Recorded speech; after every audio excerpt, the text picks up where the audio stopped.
Welcome है बच्चों, welcome है दोस्तों। अब से मैं आपको दोस्तों बोलूँगा क्योंकि मुझे बहुत बच्चे बोल रहे हैं सर आप हमें बच्चे बोलते तो मैं अच्छा नहीं लगता। तो ठीक है बेटा, मैं आज से मुंह से तो बेटा ही निकलेगा, बट मैं ट्राई करूँगा मैं आपको अब से दोस्त बोल के स्टार्ट करूँ। ठीक है जी। आज हम कर रहे हैं 12th क्लास का बिजनेस का लेक्चर। हमारा ऑर्गेनाइजिंग का टॉपिक लास्ट क्लास में ख़त्म हो गया है। ओके दोस्तों, ठीक है, क्योंकि हमारा ऑर्गेनाइजिंग का टॉपिक लास्ट क्लास में ख़त्म हो गया है। ठीक है, आज हम स्टार्ट कर रहे हैं स्टाफिंग। बेटा जो हमारी स्पीड है ना वो ठीक चल रही है, तो कोई दिक्कत नहीं है। क्लासेस आधे पौने घंटे की बनती है, उसके हिसाब से आपका सिलेबस बहुत टाइमली कंप्लीट हो जाएगा। दिक्कत लेने वाली कोई बात नहीं है। ओके, स्पीड मुझ पे छोड़ दो, मैं अपने आप करवा दूंगा। आप बस पढ़ते जाओ पढ़ते जाओ पढ़ते जाओ। जैसे रोहन का साबुन होता था ना कि हाथ धोते जाओ धोते जाओ धोते, तो आप बस पढ़ते जाओ पढ़ते जाओ, सिलेबस कंप्लीट हो जाएगा। ठीक है, क्योंकि मुझे कुछ बच्चों ने कंसर्न रेज करा कि सर सिलेबस कब तक रेज होगा, खत्म होगा, तो उसके लिए मैं आपको बता के चल रहा हूँ। ठीक है जी, हम स्टार्ट कर रहे हैं स्टाफिंग। ये भी एक मैनेजमेंट का पार्ट है। हमने पहले प्लानिंग करा, फिर ऑर्गेनाइजिंग करा, अब हम स्टाफिंग पे आ गए। हम स्टाफिंग कर रहे हैं। स्टाफिंग से क्या मतलब है, नाम से ही पता चल रहा है कि हम स्टाफ रख रहे हैं। स्टाफ मतलब हम एम्प्लॉयज को हायर कर रहे हैं। अब एम्प्लॉयज को हायर करने का काम कौन करता है? एक एचआर डिपार्टमेंट होता है, ह्यूमन रिसोर्स डिपार्टमेंट, हर ऑर्गेनाइजेशन में। वो लोग मतलब उन लोगों को रखा ही इसलिए जाता है कि आप लोगों के रिक्रूटमेंट करो, क्योंकि प्रोडक्ट मतलब सारे जो मैनेजर्स होते हैं वो अपने अपने कामों में बिजी होते हैं, तो उनके पास इतना टाइम नहीं होता कि वो ये काम भी बैठ के करे, क्योंकि सब अपने काम में स्पेशलाइज है। प्रोडक्शन वाला अलग स्पेशलाइज है, अकाउंट्स वाला अलग स्पेशलाइज है। छोटी ऑर्गेनाइजेशन है तो एचआर नहीं बनाते, बट बड़ी ऑर्गेनाइजेशन में एचआर चलता है, और एचआर बहुत ज़रूरी है। एचआर हर उसमें होना भी चाहिए, क्योंकि बहुत ज़रूरी, क्योंकि उनको वो उसी चीज़ में स्पेशलाइज होते हैं। वो यही काम देखते हैं कि आप जो बंदा रिक्रूट कर रहे हो अपनी कंपनी में, जो आप जिस इंसान को आप नौकरी पे रख रहे हो, is he capable to do his job और नॉट, ये वो देखता है। ठीक है, तो एचआर का काम होता है बेसिकली इस पूरे चैप्टर में एचआर का ही सारा काम रहेगा, एचआर ही काम करेगा। बेटा ह्यूमन रिसोर्स होता है, बट हम वैसे उसको एचआर बोल के चलते हैं, शॉर्ट फॉर्म में एचआर यूज करते हैं। ऑफिस में जब आप कभी जॉब करने जाएंगे, आप अपने मॉम डैड से, भाई बहन से जो जॉब करते हैं उनसे पूछ सकते हैं कि आपके ऑफिस में एचआर है या नहीं है। ठीक है, ठीक है जी। अब जो मीनिंग स्टाफिंग का मतलब है क्या? स्टाफिंग का मतलब है लोगों को रिक्रूट करना। रिक्रूट करना मतलब अपनी कंपनी में भर्ती करना। हिंदी माध्यम के अर्थ के लिए स्टाफिंग का मतलब है भर्तियां। ठीक है जी, भर्ती करना। ओके, अब भर्तियां या रिक्रूटमेंट कैसे होती है, या इसके इंपॉर्टेंस क्या है, कैरेक्टरिस्टिक्स क्या है, बस ये पढ़ना है हमें। बहुत आसान चैप्टर है, मेरा फेवरेट चैप्टर है। सर आपके सारे फेवरेट हैं, बस ये भी है मेरा फेवरेट। ठीक है, ये कुछ ज़्यादा फेवरेट है क्योंकि इंटरेस्टिंग चैप्टर है। प्लानिंग मुझे अच्छा लगता है, मुझे स्टाफिंग अच्छा लगता है। ठीक है जी, बहुत आसान है क्योंकि बहुत लॉजिकल चैप्टर है। जो पूरी मैनेजमेंट है ना, बहुत लॉजिकल। अगर आप सोच पा रहे हो ना, अगर माइंड में आप एक चीज़, अगर आप एक पिक्चर इमेजिन कर पा रहे हो, तो दोस्तों बहुत आसान है, बहुत ज़्यादा आसान है। पूरी मैनेजमेंट, पूरी 12th, पूरी अकाउंट्स, पूरी बिजनेस, पूरी इको, सब आसान है। मैथ्स नहीं आती मुझे, क्योंकि मैथ्स तो मैं भी नहीं बता सकता वो आसान है नहीं है, बाकी सब आसान है। ओके ओके जी, स्टार्ट करते हैं। आपका ज़्यादा टाइम वेस्ट नहीं करूँगा। बेटा एक इंट्रो देना बहुत ज़रूरी होता है, तो इंट्रोडक्शन के बिना फिर मज़ा, क्योंकि आपके माइंड में ना मुझे पिक्चर क्रिएट करनी होती है कि एक्चुअल में आज हम पढ़ने वाले क्या हैं। तो हम आज स्टाफिंग के बारे में पढ़ने वाले हैं। ठीक है, ओके। सबसे पहले मीनिंग देखते हैं। मीनिंग में लिखा है it refers to filling and keeping file post with people. क्या करेंगे? फिलिंग और कीपिंग, रखेंगे लोगों को। क्या करेंगे? जो पोस्ट वेकेंट है वहां पे लोगों को रखना है। बड़ा ही सिंपल मीनिंग है, बड़ा ही एक ही लाइन का मीनिंग है, तो ज्यादा कुछ है भी नहीं इसमें। लोगों को रखना है, जो खाली पोस्ट है उन पे रखना है। लोगों को रखना है, जितनी खाली पोस्ट है उन पे रखना है। इसी प्रोसेस को स्टाफिंग बोलते हैं। बस सिंपल, बहुत सिंपल डेफिनेशन है, बहुत सिंपल मीनिंग है। अब सबसे पहले इसके कैरेक्टरिस्टिक्स देखते हैं बेटा कि इसके कैरेक्टरिस्टिक्स में क्या है। Related to human being. अब जब स्टाफिंग आप कर रहे हो, फर्स्ट पॉइंट है related to human being. Human being जब स्टाफिंग कर रहे हो तो रखते किसके हो? नौकरी पे किसको रखते हो आप? मशीनों को रखते हो या कंप्यूटर्स को रखते हो? कंप्यूटर को चलाने के लिए भी तो आदमी चाहिए, तो रखते किसको? रिक्रूट किसको करते हो? सिलेक्शन किसका करते हो? ह्यूमन बीइंग का, एक इंसान का, एक जीता जागता इंसान, एक जीते जागते इंसान का ही सिलेक्शन होता है। कहने को तो बहुत सारे सॉफ्टवेयर का, बहुत सारे हार्डवेयर का, बहुत सारे कंप्यूटर का हम सिलेक्शन करते हैं, बट उन सबको ऑपरेट करने के लिए तो कोई ना कोई चाहिए ना भाई। वो उनको हम एक कमांड दे देंगे कंप्यूटर्स को तो वो काम कर देंगे, बट कमांड देने के लिए तो ये दिमाग चाहिए ना। कंप्यूटर को भी तो इंसान ने ही बनाया है। तो सिलेक्शन किसका होगा? ह्यूमन बीइंग का। ह्यूमन बीइंग कौन है? हम, जिसमें जान है, जो काम कर सकते हैं। ठीक है, तो फर्स्ट पॉइंट क्या है? किससे रिलेट करता है? ह्यूमन बीइंग से। Okay sir. Essential at all managerial level. अब एक चीज बताओ, मैं तो बड़ा जर्नल सा पॉइंट है, essential at all managerial level. आप किसी भी लेवल पे चले जाओ, मैंने आपको बताया बेसिकली 3 लेवल होते हैं, पहले टॉप लेवल, फिर मिडल लेवल और फिर बॉटम लेवल या लोअर लेवल भी बोलते हैं। इनमें से कोई ऐसा लेवल है कि जहां पे हम एक जगह पे किसी एक लेवल पे अगर हम किसी को रिक्रूट ना करें, किसी को हम ना रखें, तो उससे ऑर्गेनाइजेशन में कोई फर्क पड़ेगा?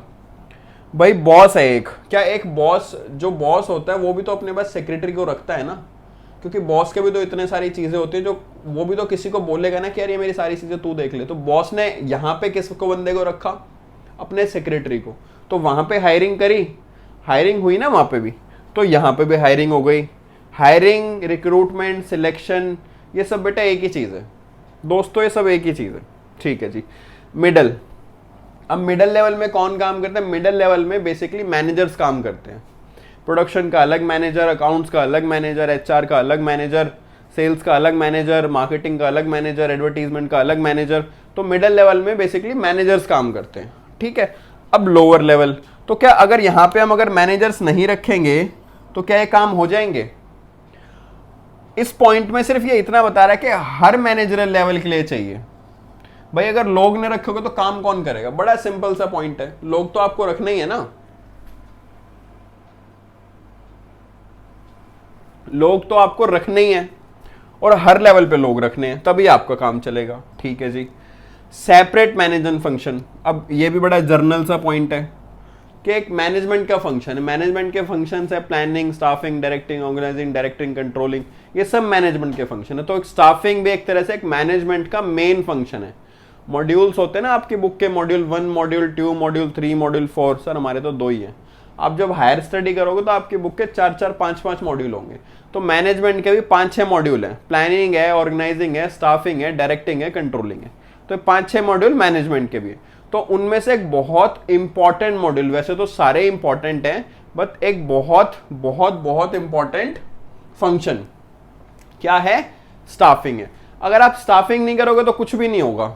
आपने प्लानिंग कर ली, मैनेजमेंट के जितने भी मॉड्यूल है ना, जितने भी फंक्शंस है, वो सारे इंटर रिलेटेड हैं। अगर एक भी नहीं होगा ना तो कोई तो सारे के सारे बेकार है। आपके पास, मैं अब एक बार सारे गिनवाता हूं, आपके पास प्लानिंग ही नहीं है तो आप आगे तो कुछ कर ही नहीं सकते। सबसे पहले तो आपको प्लानिंग जरूरी है। तो सबसे पहला मॉड्यूल कौन सा हो गया? प्लानिंग का। फिर सेकंड फंक्शन कौन सा है? ऑर्गेनाइजिंग। अब आपने प्लान तो कर लिया, आपने चीजों को ऑर्गेनाइज करना है। मैंने जब मैनेजमेंट का इंट्रोडक्शन दिया था तो मैंने घर में शादी का एग्जांपल दिया था। मैंने उस दिन कहा था कि मैं जो आपको एग्जांपल दे रहा हूं ना, ये पूरी मैनेजमेंट का बेस है। मैंने बताया था कि आपके फादर सबसे बड़े मैनेजर है, आपके घर में शादी हो रही है, आपके पापा सब कुछ मैनेज करते हैं। अब ऑर्गेनाइज कर दिया, अब उन ऑर्गेनाइज तो आपने कर दिया, प्लान कर लिया, ऑर्गेनाइज कर दिया, सबको बता दिया कि क्या क्या क्या काम हमें करना है, बट उस काम को करने के लिए लोग तो चाहिए ना। अगर लोग ही नहीं होंगे तो फिर उस प्लानिंग का क्या फायदा और उस ऑर्गेनाइजिंग का क्या फायदा? तो स्टाफिंग एक बहुत इंपॉर्टेंट क्रूशियल फंक्शन है मैनेजमेंट का। अब आपने सपोज स्टाफिंग कर लिया, अब नेक्स्ट जो हमारा मॉड्यूल है वो है डायरेक्टिंग का। आपने लोग तो रख दिए बट आप उनको कोई डायरेक्शन नहीं दे रहे कि किसको क्या काम करना है, तो फिर भी आपने लोग रख के बैठ जाओ आपको, और किसी को ये नहीं पता काम क्या है। उसके बाद फिर कंट्रोलिंग है। जब आप डायरेक्शन दोगे तो कंट्रोल करेंगे, वो बेटा लेटर क्लासेस में पढ़ेंगे, वो दोस्तों वो लेटर क्लासेस में पढ़ेंगे। ठीक है, ओके।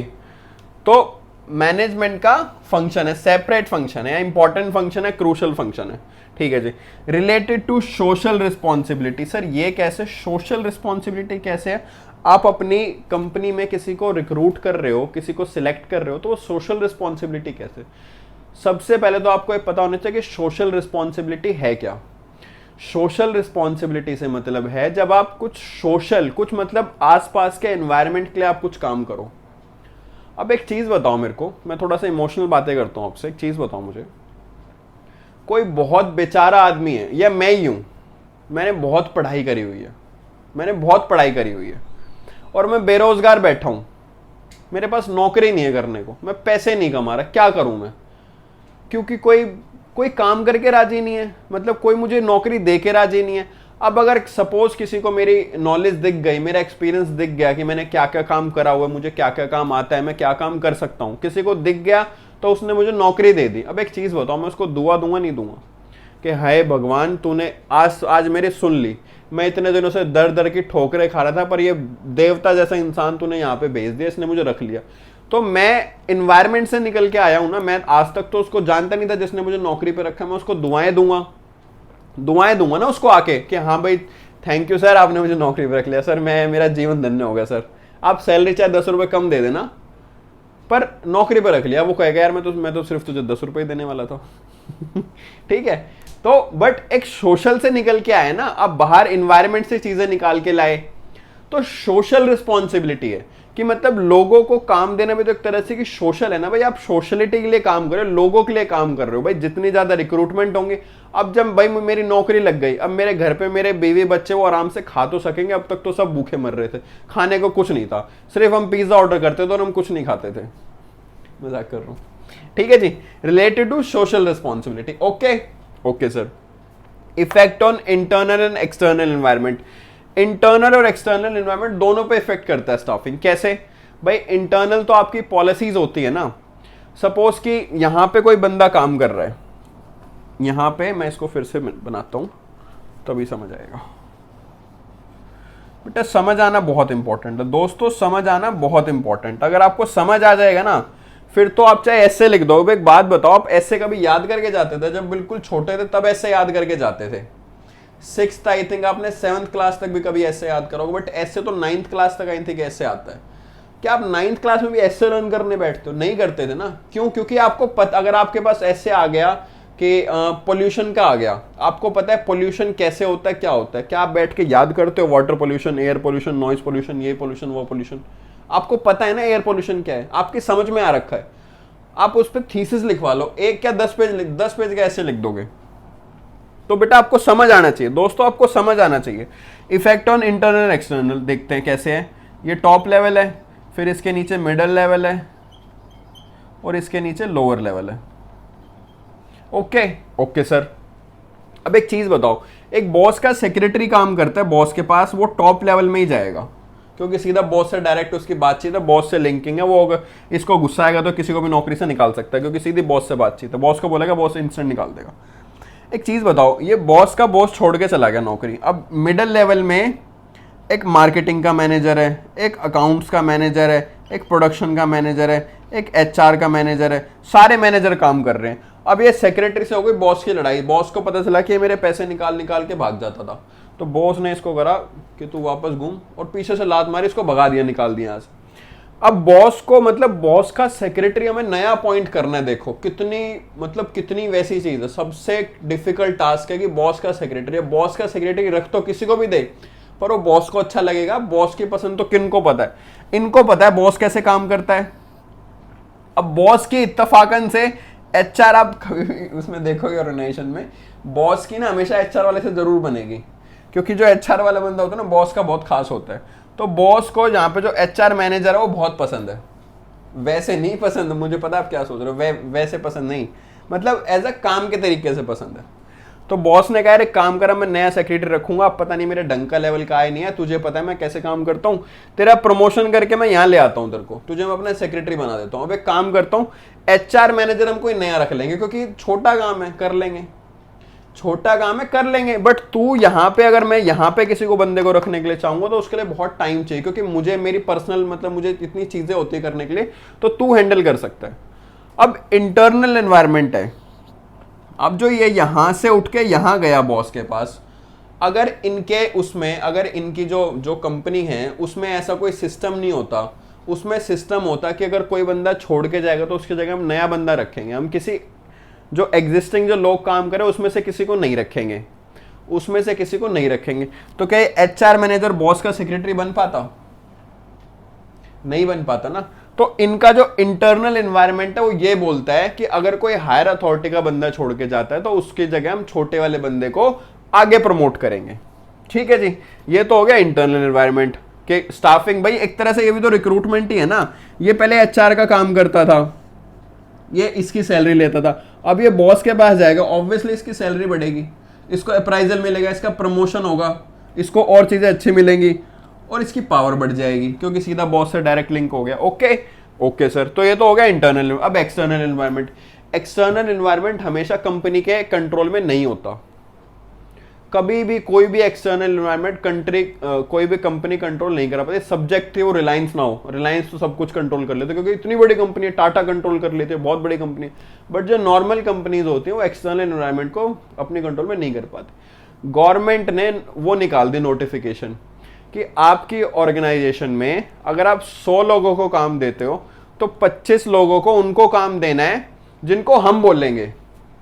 या बहुत स्टेट में पता है क्या होता है, बहुत सारे स्टेट में क्या होता है, जैसे हिमाचल है, हिमाचल का मुझे बड़ा अच्छा रूल लगता है। हिमाचल गवर्नमेंट बोलती है कि आपको 75% जो आप जो काम कर रहे हो, आप जो बिजनेस कर रहे हो, आप अपनी कंपनी में 75% ही है, 75% आपको हिमाचल के लोगों को रखना है, 25% आप बाहर के रख सकते हो। अब मेरे को फिगर 75 ये जो मुझे याद मैंने देखा तो 75 में भी ऊपर नीचे हो सकते हैं। अगर कोई हिमाचल का बच्चा वीडियो देख रहा हो तो उसको ज़्यादा अच्छे से पता होगा कि आप 75% आपको हिमाचली लोगों को रखना है। अब हिमाचली लोग कैसे होंगे? हिमाचली लोगों का एक ग्रीन कार्ड बनता है, ग्रीन कार्ड बोलते हैं उसको, कोई कार्ड बनता है हिमाचल के, वो उस पर होता है कि हाँ बंदा स्पेसिफिक हिमाचल का बंदा है। तो जिसके पास वो कार्ड होगा आप उसी को नौकरी दोगे। तो इसमें आपका कोई कसूर है? जैसे हमारी एक फैक्ट्री है हिमाचल में, उसमें हमें 75% हमें वहीं के लोग रखने हैं, ये गवर्नमेंट ने बोल दिया। अब बताओ इसमें मैं क्या करूं? अब चाहे मेरी पसंद हो ना हो, मुझे वहां से रखने हो नहीं रखने हो, मुझे अपने दिल्ली से एम्प्लॉय रखने, मैं पर गवर्नमेंट ने बोल दिया कि रखने हैं तो रखने पड़ेंगे हिमाचल के लोग मुझे। तो ये हो गया एक्सटर्नल एनवायरनमेंट। अब वहां के लोगों को वो मिलेगा, अप्रेजल मिलेगा, वहां के लोगों मतलब वहां पे भी बेरोजगारी अपने आप कम हो जाएगी। बहुत सारे स्टेट गवर्नमेंट्स में है कि आपको यहाँ के लोगों को नौकरी देनी है, कई जगह। ठीक है जी, ये तो है कैरेक्टरिस्टिक्स। अब बात करते हैं प्रोसेस की, कि प्रोसेस क्या है, कि कैसे प्रोसेस होता है। ये क्वेश्चन भी इंपॉर्टेंट है, एग्जाम में भी आ सकता है। स्टाफिंग, डायरेक्टिंग, कंट्रोलिंग, तीन यूनिट हैं, तीनों यूनिट मिलके, मैनेजमेंट की 3 यूनिट मिलके एग्जाम में 20 मार्क्स का कवर करती है। उसमें से 6 मार्क्स का क्वेश्चन पक्का स्टाफिंग से आता है, 6 से 8 मार्क्स तक का क्वेश्चन केस स्टडी के रूप में बना के आपका एग्जाम में आता है। 100% आएगा स्टाफिंग से क्वेश्चन। ओके, और इंपॉर्टेंट है ये क्वेश्चन कि स्टाफिंग की प्रोसेस क्या है। इसका इंपॉर्टेंस भी बहुत इंपॉर्टेंट है कि स्टाफिंग की इंपॉर्टेंस क्या है, और इंपॉर्टेंट क्वेश्चन है कि स्टाफिंग की प्रोसेस क्या है। बहुत आसान प्रोसेस है। अगर आप किसी भी चीज़ की प्रोसेस को समझ जाते हो ना तो आप उस चीज़ को समझ जाते हो। अब आपको एम्प्लॉय रखने हैं तो चलो जर्नली बात करते हैं। आप सबसे पहले क्या करोगे भाई? पहले तो हम ये देखेंगे ना कि आपकी रिक्वायरमेंट कितनी है, कितने लोग रखने हैं ये तो बताओ।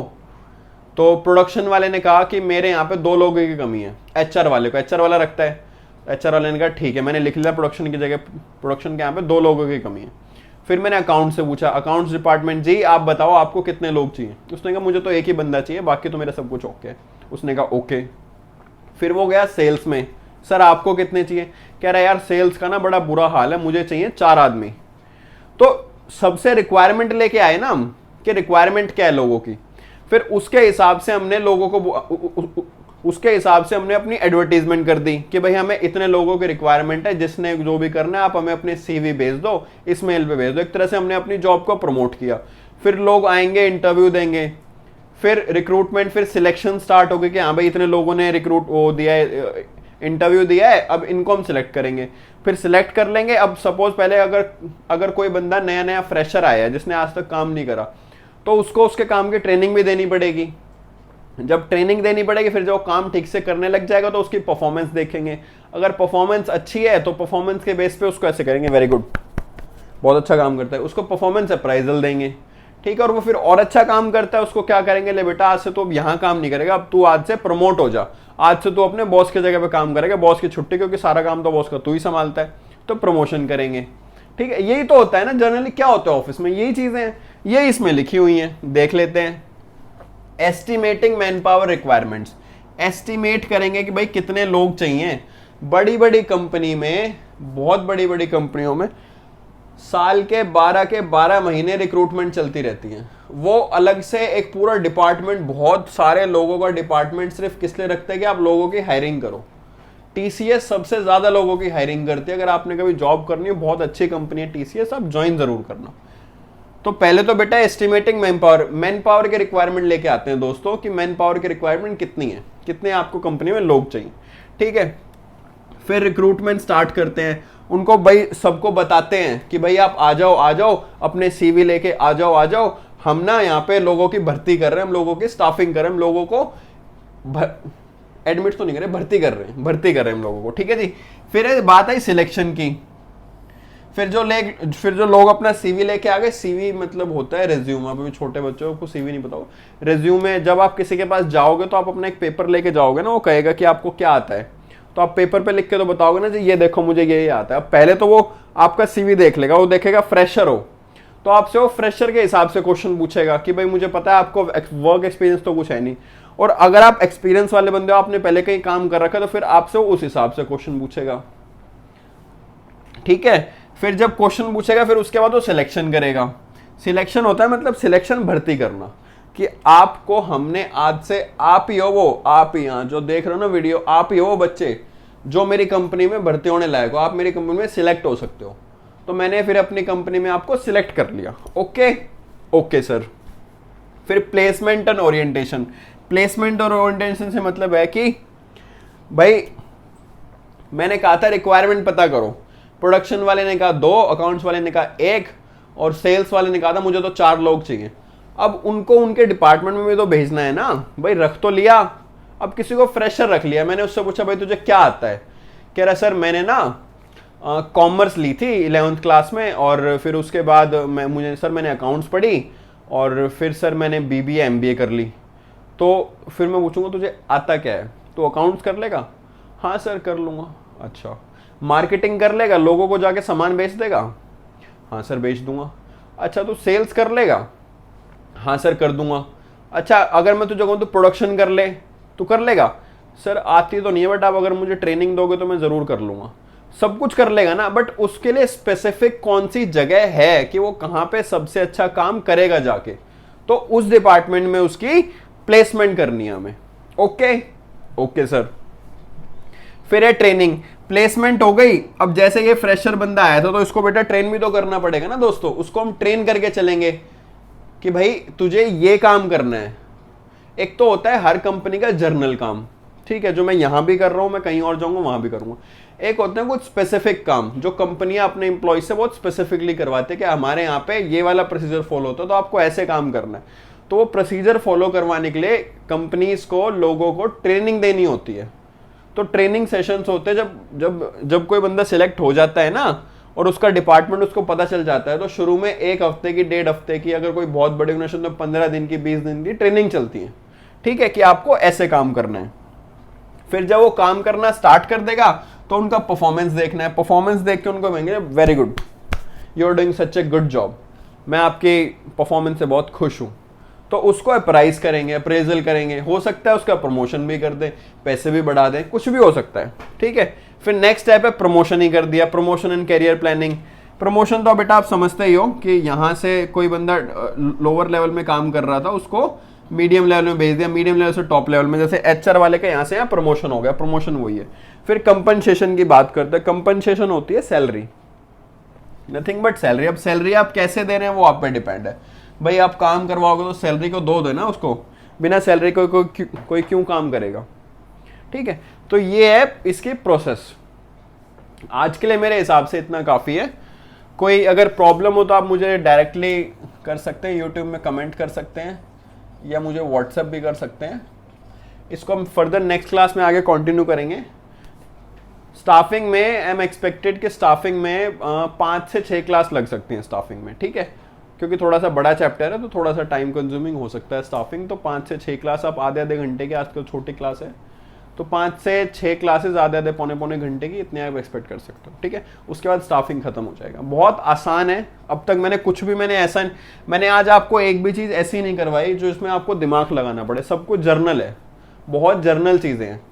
और रही नोट्स की बात, ये जो मैंने पॉइंट्स लिखे ना, बुलेट पॉइंट्स हैं आपके, ये यहाँ से आपका पॉइंट स्टार्ट होना चाहिए। उसके बाद तो आप अपनी बुक से एक दो चीज़ें देख लो, और अगर आपके माइंड में है ना, आप बिना लर्न करे भी लिख सकते हो। मैं बात हमेशा बोलता हूँ कि मैं यहाँ पे इसके हिंदी के इंग्लिश करने नहीं खड़ा हूँ, मैं आपको इन चीज़ों का मतलब समझाने खड़ा हूँ। मैंने खुद कंपनियों में काम किया हुआ है, मैं खुद एम्प्लॉय रहा हूँ, मैं डायरेक्टर भी रहा हूँ कंपनियों में, मैं एज अ खुद की कंसल्टेंसी भी मैं सब कुछ करता हूँ, इसलिए मुझे इन चीज़ों के अंदर से ज़्यादा डीप की नॉलेज है। तो वही नॉलेज बस मैं आपसे शेयर करने की कोशिश करता हूँ, ठीक है। बताना बच्चा क्लास, बताना मेरे दोस्तों आपको क्लास कैसी लगी है। अच्छी लगे तो बेटा अपने दोस्तों, अपने फ्रेंड से भी शेयर करना। मेरी आदत है, मैं कैसे मैं सुधार रहा हूँ धीरे धीरे, ठीक है। Okay, bye bye.